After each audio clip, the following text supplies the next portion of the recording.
Dalia Arfi-Elkaïm avec une question en droit du travail, puisque c'est votre matière dominante, hein, une des matières dominantes de votre cabinet. Mon collègue occupe le même poste que moi avec la même ancienneté. Mais pourtant, il est payé double. Que puis-je faire? Ah, dites donc. Qu'est-ce qui se passe, cher monsieur? On a un salarié qui a envie d'invoquer la règle à travailler, enfin... À travail égal, voilà, salaire égal. Salaire égal à travail égal, mais qui ne sait pas trop comment faire. Oui, c'est ça. Bon, alors, il existe en droit du travail un grand principe qui est le principe de non-discrimination, qui est inscrit dans le Code du travail et qui empêche de licencier quelqu'un pour une raison de discrimination. Au-delà de ça, on a le principe d'égalité de traitement qui oblige effectivement à octroyer à tous les salariés d'une même catégorie ou qui occupent un même poste une égalité en termes de rémunération, de conditions de travail, d'avantages sociaux, de formation, etc., etc. Et de ce principe découle le principe à travail égal, salaire égal, qui a été posé par la jurisprudence et qui est d'application concrète, oui, au quotidien des entreprises. On ne peut pas payer plus un homme qu'une femme, on ne peut pas payer plus... Oui, on parle souvent homme-femme parité, voilà, mais bon, parité, mais aussi reste, des fois, hein. voilà, deux personnes qui sont dans le même service. Ouais. Alors, pour que ce principe soit d'application, il faut qu'on ait vraiment le même poste ou même type de poste, que ce soit les mêmes tâches qui soient exécutées. Et donc là, effectivement, on ne peut pas... La même ancienneté. Et la même ancienneté.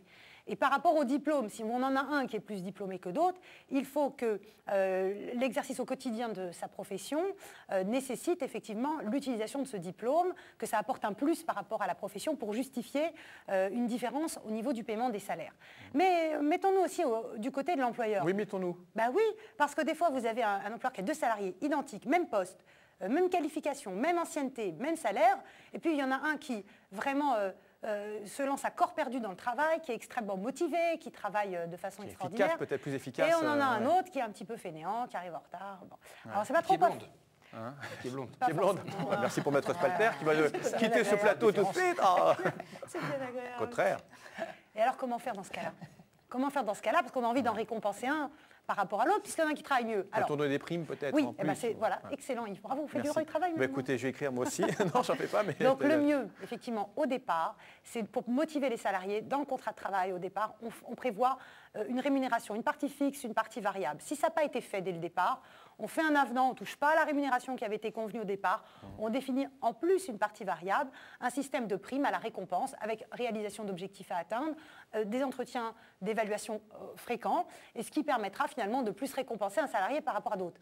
Mais alors notre téléspectateur, là, lui, imaginons que ça soit un employé modèle, qui travaille énormément, tout comme son collègue. C'est celui-là, c'est pas celui qui fait C'est celui qui nous intéresse. Et imaginons que lui dit, bah, quand même, la règle à travailler à le salaire égal n'est pas respectée. Alors que peut-il faire? Il s'adresse aux tribunaux, conseil de prud'homme. Il peut invoquer effectivement, sur le fondement des dispositions de l'article 1147 du Code civil, la méconnaissance des obligations contractuelles de l'employeur, demander donc des dommages et intérêts, voire le paiement du salaire qu'il aurait pu percevoir depuis la date où la règle n'a pas été respectée. Et j'ai obtenu récemment, devant la Cour d'appel de Paris, je vous dis récemment, ça doit faire quoi, 3 mois ou tout au plus, une décision où j'avais une prise d'acte, j'étais pour le salarié, j'ai eu une prise d'acte qui avait été motivée par cette règle-là, non-respect travail égal, salaire égal, parce que en fait, le patron payait plus une autre salariée qui n'était autre que sa fille, et qui l'avantageait uniquement par rapport au bien de parenté. J'ai cru que c'était... Non, c'était ça aurait pu. Je paye triple, tu veux te mettre triple.